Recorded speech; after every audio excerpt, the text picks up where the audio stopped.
நாம பிரமாணம் இல்லாதவர்களும் இல்ல, நியாய பிரமாணத்துக்கு கீழாகவும் இல்ல. we are under the law of Christ. ஒரு கடவுள் அன்பானவராகவும் கோபமானவராகவும் என்ன பண்ண முடியாது, இருக்க முடியாது.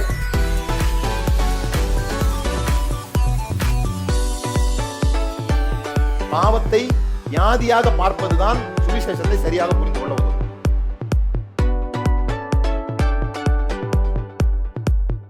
இந்த சிந்திக்க தூண்டுறதுனாலதான் பரிசேயர்களுக்கு அவர் மேல அவ்வளவு கோபம் வந்துச்சு.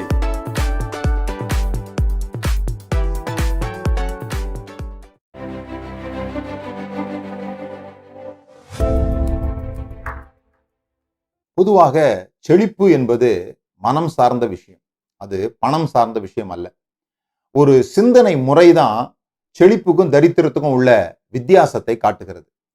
இன்றைக்கு நான் சில வித்தியாசமான சிந்தனைகளை உங்களுக்கு சொல்லுகிறேன்.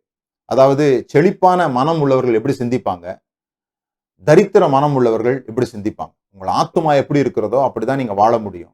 ஆகவே இதை நீங்க புரிந்து கொள்ள வேண்டும். செழிப்பா இருக்கிறவங்க, செழிப்பின் சிந்தனை உள்ளவர்கள் எங்களுக்கு அதுவும் வேணும் இதுவும் வேணும்னு யோசிப்பாங்க. தரித்திர சிந்தை உள்ளவர்கள் ஏதாவது ஒண்ணுதான் கிடைக்கும்ன்றதுல ரொம்ப நம்பிக்கையா இருப்பாங்க.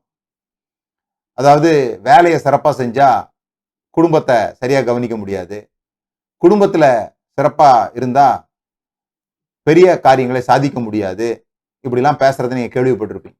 பொதுவாகவே இப்படிப்பட்டவங்களுக்கு அவங்க இந்த குடும்ப வாழ்க்கை, வேலை அல்லது பொழுதுபோக்கு, நண்பர்கள் இதெல்லாம் ஒண்ணு அடைஞ்சா இன்னொன்னு இழக்க வேண்டியது இருக்கும் அப்படின்னு தான் நினைக்கிறாங்க. ஏன்னா அவங்கள்ட்ட இருக்கிற ஒரு படம் என்னன்னா, இந்த சீசா என்று சொல்லப்படுகிற ஒரு பக்கம் ஒரு குழந்தை உட்கார்ந்ததுன்னா இன்னொரு குழந்தை மேல இருக்கும், அப்புறம் இந்த குழந்தை கீழே வந்தோடனே இந்த குழந்தை மேல போகுமே, அப்படிப்பட்ட ஒரு படம் தான் அவங்களுக்கு வருகிறது. ஏதாவது ஒண்ணு மேல இருந்தா ஒண்ணு கீழே இருக்கும்.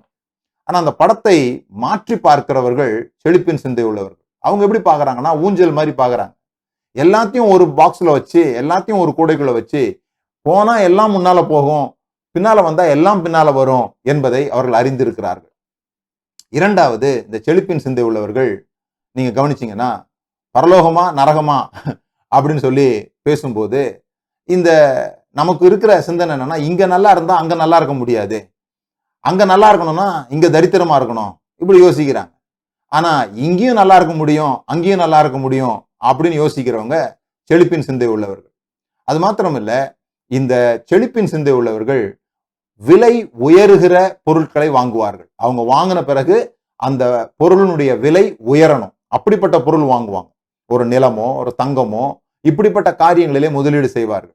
ஆனால் தரித்திர சிந்தை உள்ளவர்கள் அவங்க கிட்ட ஒரு பணம் வந்த உடனே அவங்க என்ன பண்ணுவாங்கன்னா, எது விலை குறையுமோ, ஒரு பெரிய டிவி வாங்குவாங்க, ஒரு வீட்டுக்கு தேவையான ஒரு பொருளை வாங்குவாங்க, அது பெருசு பெருசா வாங்குவாங்க, அல்லது ஒரு கொஞ்சம் நடுத்தர வர்க்கமா இருந்தாங்கன்னா அவங்க காரை வாங்குவாங்க. இப்படி வாங்குகிற பொருள்கள் அவங்க வாங்கி மறுபடியும் விற்கும் போது அதனுடைய விலை குறையும், அதனுடைய மதிப்பு குறையும். எப்பொழுதுமே நீங்க வாங்குகிற பொருள் நீங்கள் விற்கும் போது மதிப்பு உயரக்கூடியதா என்பதை பார்த்து வாங்குங்கள். மூன்றாவது, இந்த செழிப்பின் சிந்தை உள்ளவர்கள் மற்ற செல்வந்தர்களை, மற்ற பணக்காரர்களை வாழ்த்தி பேசுவாங்க. கர்த்தர் ஒரு ஆசீர்வச்சிருக்கிறான்னு சொல்லுவாங்க. நல்ல திறமசாலி, கடுமையா உழைச்சாரு, முன்னேறினார், அப்படி பேசுவாங்க. ஆனா தரித்திர சிந்தை உள்ளவர்கள் அவர்களை விட யாராவது நல்ல செல்வமா இருந்தாங்கன்னா அவங்க ஏதோ தவறான தொழில் செய்யறாங்க, அவங்க சரியா இல்லை, இப்படிப்பட்ட காரியங்களை தொடர்ந்து பேசுவார். இறுதியாக செழிப்பின் சிந்தை உள்ளவர்கள் தொடர்ந்து கற்றுக்கொள்வார்கள், ஏதாவது ஒன்ன புதுசா கத்துக்கிட்டே இருப்பாங்க. ஆனா தரித்திர சிந்தை உள்ளவர்கள் தங்களுக்கு எல்லாம் தெரியும் என்று நினைத்து புதிதாக எதையும்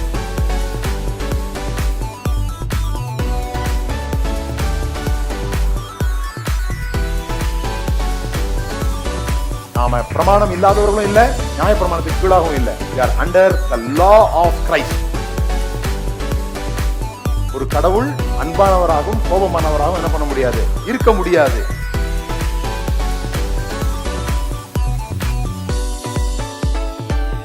பாவத்தை வியாதியாக பார்ப்பதுதான் சுவிசேஷத்தை சரியாக புரிந்து கொள்ள உதவும்.